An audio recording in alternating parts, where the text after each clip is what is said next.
सबसे पहले तो यहाँ से इस जम्मू कश्मीर में सबको सस्ता मटेरियल चाहिए, बजरी रेत और पत्थर चाहिए।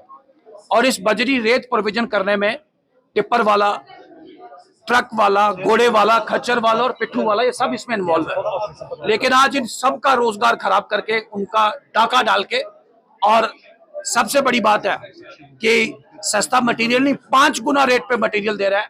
और कमा कौन रहा है? एक माइनिंग सिंडिकेट, वो माइनिंग सिंडिकेट जिसके सरदार, जिसके सरगना यहाँ के डिप्टी चीफ मिनिस्टर हैं। और सरकार की सपोर्ट के साथ, सरकार की आशीर्वाद के साथ और सरकार की मिली भगत के साथ ये चोरी की जा रही है। हमने इसके विरोध रेत चोर और बजरी चोर सरकार का आह्वान दिया है। उम्मीद है इस रेत चोर, बजरी चोर और पत्थर चोर सरकार जो अपने आप में एक्सपोज हो चुकी है, उस सरकार को जवाब देना होगा। और दूसरा, एक बहुत ही रिस्पॉन्सिबल न्यूज़पेपर जम्मू कश्मीर से, डेली एक्सेलसियर, जिन्होंने आज फ्रंट पेज में आज खुलासा किया है और टेस्ट केस के नाम पे सिर्फ नौशहरा डिवीजन, वो डिवीजन जो वहां के, जो इस सरकार के जो पीडब्ल्यूडी मंत्री हैं, वो उनका भी होम कॉन्स्टिट्यूएंसी है, उसमें वाजा करके कहा गया है कि करोड़ों रुपए के टेंडर्स सिंगल टेंडर वाले को, वो भी एट पार अलॉट किए गए हैं। 4 टेंडर आए हैं एक जगह, 3 को रिजेक्ट किया और एक सिंगल टेंडर वाले को टेंडर दिया गया है। इन सब के साथ साथ एक तो बिल्डिंग बन गई, एक जगह पे बिल्डिंग खड़ी हो गई, प्लिंथ पड़ गया, लिंटर पड़ गया, लेकिन उस बिल्डिंग की अभी तक अलॉटमेंट इनका ठेकेदार काम कर, क्योंकि उसे पता है अलॉटमेंट मेरी ही होगी। सरकारी पैसे को चूना लगाया जा रहा है, सरकार के, जनता के पैसे की लूट खसूट की जा रही है। ये लूट खसूट वाली सरकार, ये चोरा चकारी वाली सरकार, ये जम्मू कश्मीर की आवाम के साथ झूठ बोलने वाली सरकार, ये अपनी गारंटियों पे पूरा नहीं उतरने वाली सरकार, इसको 1 मिनट भी सत्ता में रहने का, इक़्तिदार में रहने का हक नहीं है।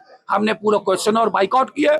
हम चाहते थे कि पूरे जम्मू कश्मीर में, चाहे कश्मीर, पुलवामा, टंगधार, टुलेल या राजौरी, पुंछ, डोडा, किश्तवाड़ या उधमपुर, डुड्डू, बसंतगढ़ या रियासी, बमाक की बात करें, इन फ्लड्स के साथ इतना बड़ा नुकसान, इतना बड़ा एक डैमेज हुआ जो अभी तक रिस्टोर नहीं हो पाया। सड़कें बंद हैं, लोगों की पानी की लाइनें सस्पेंड हैं, लोगों की बिजली की सप्लाई सस्पेंड है, स्कूल टूट गए हैं, हेल्थ के अदारे टूट गए हैं, लेकिन सरकार उस पर चर्चा नहीं चाहती। अभी तक भारत सरकार ने रिपोर्ट मांगी है, वो रिपोर्ट नहीं उनको दे पाए। परसों हमें कहा गया कि कल इस पे बात होगी। हम अपनी आवाज उठाना चाहते थे इसमें, आपने ठीक कहा, और स्पीकर महोदय डिसाइड नहीं कर पाए, ना ही सरकार ने विरोध किया, सरकार रिस्पॉन्ड कर पाई। हमने इसके विरोध में वेल में हम लोगों ने, मेरे और मेरे 2 साथियों ने, सुरेंद्र जी और माननीय सुनील जी, हम दोनों ने वेल में जाके सरकार का विरोध किया। लेकिन सरकार फिर, मैंने कहा, जोरा जबरी वाली सरकार, मनी और मसल पावर वाली सरकार, ये दाड़े के साथ, गुंडागर्दी के साथ डेमोक्रेसी का गला घोटना चाहती है। हम आवाज उठाना चाहते हैं। हमारे लोगों के पास बिजली नहीं है, पानी नहीं है, हमारी सड़कें बंद है, हमारे रूट सस्पेंडेड है।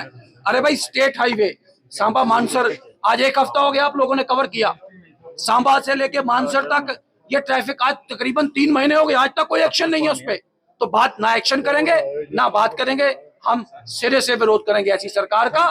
और विधानसभा से लेके पंचायत तक, गली कूचों मोहल्लों तक इस सरकार को एक्सपोज करेंगे। असेंबली में लोगों का, हमने क्वेश्चन और को सिंबॉलिक तरीके पे इसका बाइकआउट किया है। क्वेश्चन और ओवर है और अब कोई इंपॉर्टेंट बिल्स ले जाने हैं, यहाँ हमने अपना विरोध जताया है। और हम आपके भी धन्यवादी, आपके थैंकफुल हैं कि आपने हमारी आवाज को सदन के अंदर भी और सदन के बाहर भी आपने बड़ी पावर के साथ उसे कैरी फॉरवर्ड किया। लोगों के जुड़े हुए मसले हैं, उस पे जल्दी उस पे हम पार्टिसिपेट करें।